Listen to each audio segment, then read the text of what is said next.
Assalamualaikum guys, welcome back to my channel.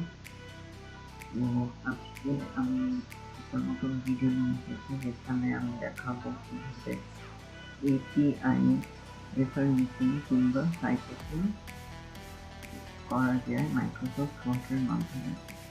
API referencing বা citation করলে যা হবে তা হচ্ছে আমরা সচরাচর আমাদের পড়ালেখা কিংবা যে কোনো গবেষণার কাজে আমরা যে তথ্যগুলো পাই আমাদের ইন্টারনেট ব্যবহার করে সেই তথ্যগুলো তো অন্য কারো হতে পারে।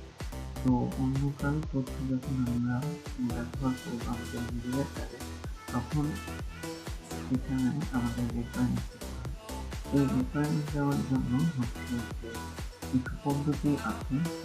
সেই পদ্ধতিকে কি বলা হয় এপিআই রেফারেন্সিং বা সাইটেশন। তো চলুন আজকে দেখে নেওয়া যাক কিভাবে মাইক্রোসফট মাধ্যমে এপিআই রেফারেন্সিং বা সাইটেশন করা যায়।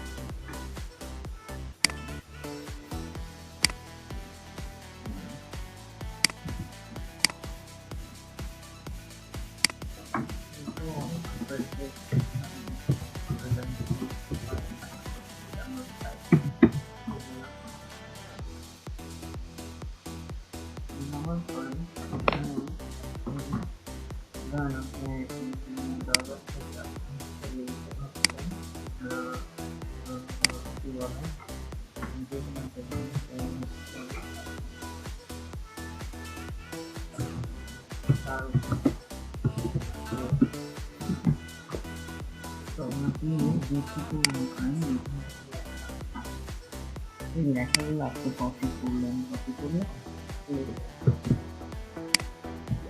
এটা পেস্ট দিলাম। তো এখন যে কাজটা সেটা হচ্ছে এখন আপনাকে এটা করতে হবে ফ্রম উইকিপিডিয়া বা ফ্রি এনসাইক্লোপিডিয়া। তো এখান থেকে আপনি কীভাবে করবেন, প্রথমে হচ্ছে যে রেফারেন্স আছে এই রেফারেন্সের যেখানে তারপর এখানে দেখেন টাইপ অফ সোর্সে অনেকগুলো সেকশন আছে, যেমন book section, journal article, conference, report, এরকম আরো অনেকগুলো আছে। Website, report, document from website, এরকম অনেক কিছু আছে। তো আপনি এখন হচ্ছে ঝাড়খণ্ড।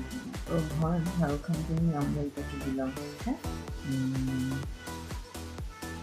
Document from website. এটার অর্থ আমরা পেয়ে যাবো। তো যেহেতু আমরা পেয়ে যাবো না, তো এই জায়গাটা আমরা খালি দিতে পারি। তো এই যে মিনিমাম এখানে আমরা কোন ওয়েবসাইট যেমন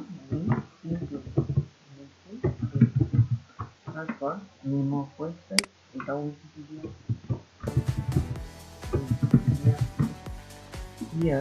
ইয়ার আপনি যে সালে নেবেন, যেমন হচ্ছে এটা হচ্ছে 2000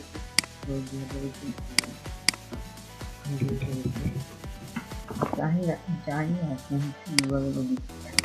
এটার ইউআরএলটা কপি করবেন, কপি করে নাও এখানে হচ্ছে অলরেডি তো এইভাবে হচ্ছে আপনি বিভিন্নভাবে হচ্ছে আপনার একটা কিংবা আপনার জার্নাল কিংবা রিসার্চ যখন লিখবেন তখন মানে অনেক সময় আমাদের যেহেতু রেফারেন্স দিতে হয়, তো এই রেফারেন্সের জন্য হচ্ছে আমরা এই টপিকটা ব্যবহার করব। তো আজকের জন্য এই পর্যন্তই। ইনশাআল্লাহ সাথে থাকবেন এবং চ্যানেলটিতে ভালো লেগে থাকলে, ভিডিওটি ভালো লেগে থাকলে অবশ্যই একটি লাইক, একটি শেয়ার দিবেন আর সাবস্ক্রাইব করে পাশে থাকবেন। ধন্যবাদ।